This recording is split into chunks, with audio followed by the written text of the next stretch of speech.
জানেন এই অত্যাচারগুলো কেন হচ্ছে দিন প্রতিদিন? খ্রিস্টানদের প্রতি এই মিথ্যা অভিযোগ, চার্চ ভাঙ্গা, চার্চে গিয়ে অত্যাচার করা কেন দিন প্রতিদিন হচ্ছে? আসুন এই বিষয়ে দেখি। আজ থেকে 2000 বছর আগে প্রভু যীশু খ্রিস্ট তার শিষ্যদেরকে সেই ভবিষ্যৎবাণী করে দিয়ে গিয়েছিলেন।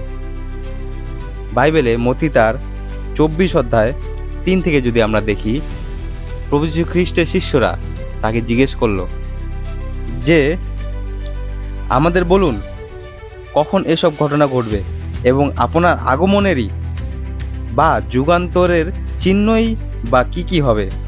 যিশু উত্তর দিলেন, সতর্ক থাকো, কেউ যেন তোমাদের সঙ্গে প্রতারণা না করে, কারণ অনেকে এসে আমার নামে দাবি করবে আমি সেই খ্রিস্ট ও বহু মানুষকে ঠকাবে।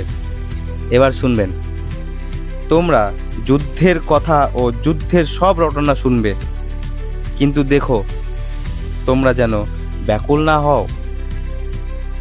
এ সমস্ত বিষয় অবশ্যই ঘটবে, কিন্তু তখনও অন্তিম লগ্ন উপস্থিত হয়নি।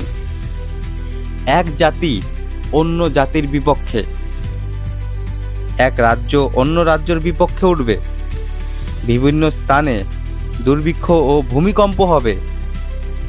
এসবই যেন প্রসব যন্ত্রণা প্রারম্ভ মাত্র। তখন তোমাদেরকে অত্যাচার করার ও মৃত্যুদণ্ড দেওয়ার জন্য সমর্পণ করা হবে।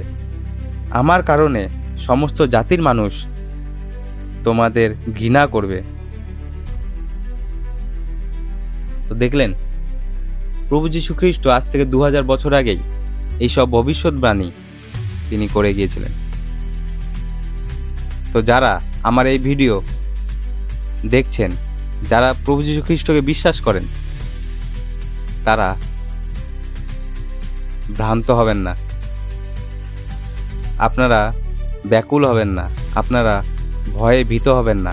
কারণ 13 পদে খুব গুরুত্বপূর্ণ একটি বাক্য যীশু খ্রিস্ট বলেছেন, কিন্তু যে কেউ শেষ পর্যন্ত অবিচল থাকবে সেই পরিত্রাণ পাবে। আপনাদের বিশ্বাসকে আরো দৃঢ়ভাবে শক্ত করুন, কারণ এই সব হবেই। আপনার বিশ্বাস যেন সেই শেষ দিন পর্যন্ত থাকে। এই ভিডিও শেয়ার করুন আর সবাইকে জানান। ধন্যবাদ।